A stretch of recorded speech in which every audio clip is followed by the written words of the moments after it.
Hi, welcome back to the Found Family Trope. I am your host, Jonas Del Rio. This week we are going to begin with a brief introduction to how I've been doing, what I've been up to.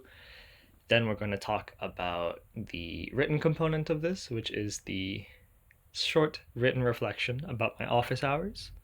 And then we're going to talk about the speaker training, which I had to do for the World Literature Student Conference.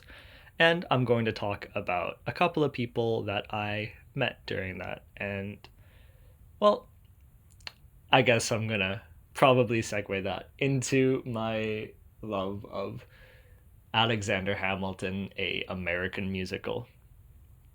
So, firstly, how have I been doing? I've been all right. Today I made pandesal, which is a Filipino roll. It's a type of bread. As the name suggests, it has a bit of salt in it, but honestly, it's more of a sweet bread, I think. It's known in bakeries for being made like early in the mornings and is one of the staples of walking into a bakery, 8 a.m. right as it opens. I've also been working on a couple of different things. One of them is the speech, which I've been working on for, as I said before, the student conference.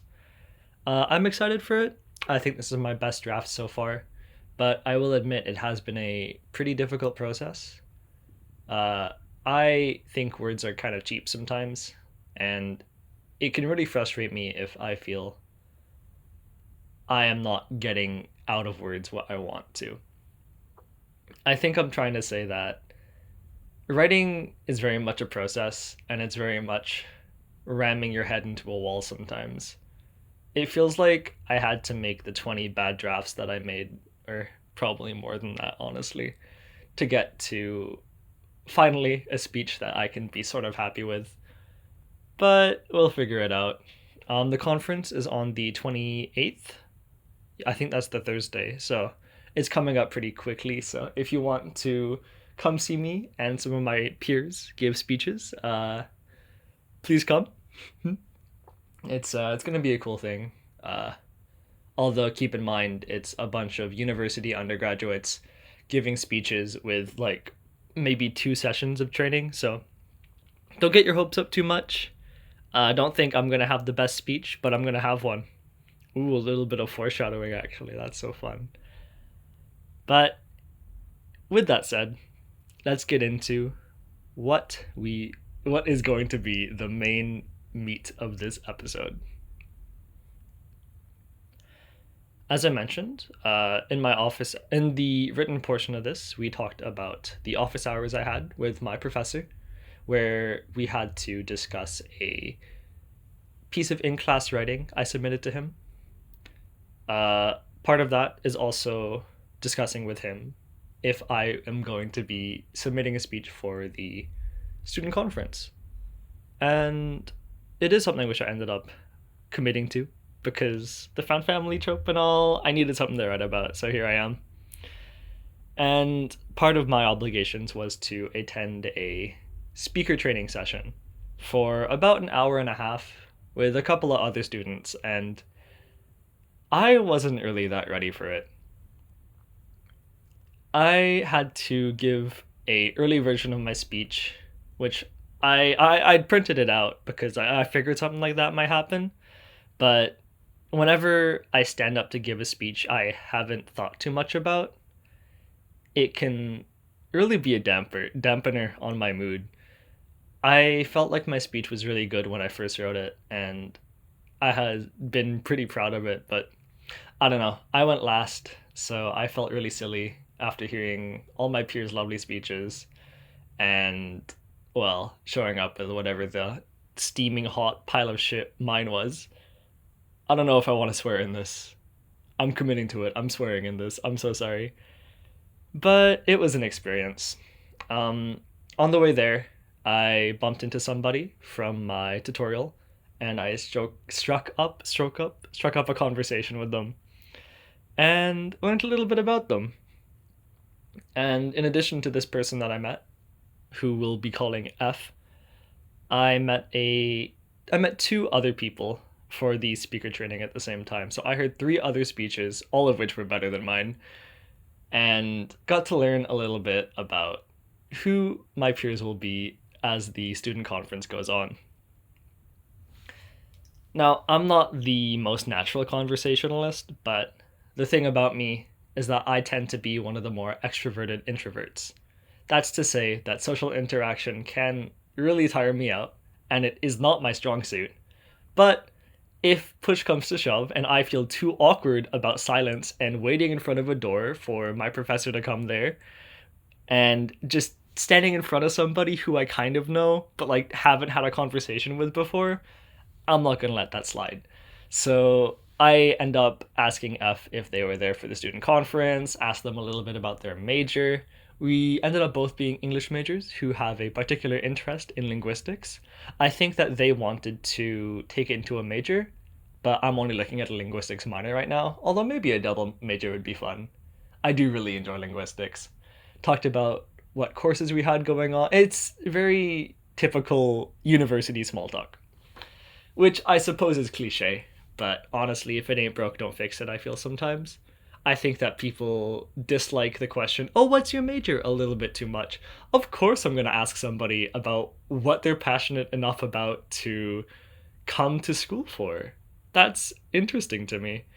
And of course, it's not the meat of somebody, it's not like everything about them, but it's a helpful thing for me to get to know somebody, I think.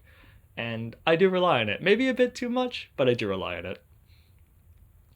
With that said, I ended up, after the speaker training, talking to F and one of the other speakers there about musical theater.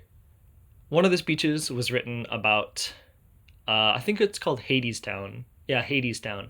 And it's a musical which I've always been meaning to get into, but after my musical theater phase in grade 8 and 9, I never ended up listening to Hadestown, and therefore it never ended up being on my rotation. So I took this chance after the speaker training was over, and they had given their speech about Hadestown. I'm like, hey, uh, I've been meaning to ask somebody for the longest time, where can I listen to it? And like, do I need to know anything about the musical, or is it all like sung like Hamilton is? And yeah, we got to have a brief conversation about that. And as we were all walking to the bus stop, I think actually neither of them were headed to the bus stop. Oh no, I made them follow me. No, that's so mean. But anyways, as we were headed to the bus stop, the other two mentioned that they were both musical theater kids growing up, and well, I was asked if I was a musical theater kid, or if I was into musical theater, I think is how it was phrased, and it hadn't even occurred to me that I could have performed in a musical. So I'm just like, oh yeah, no, I've listened to a couple of them and I enjoyed them, but I never really made it past the mainstream. So I said that to two musical theater kids who were deeply like familiar with all, or not all musicals because that's impossible, but with a bunch of different musicals I had never heard of before. And I don't know, I'm kind of embarrassed about that looking back, but whatever. I got to meet and learn a little bit about two of the speakers who I will be going up on stage with when push comes to shove at the student conference. So I regret a little bit how that conversation went. I was trying to pay particular attention to it so that I could talk about it for the found family trope.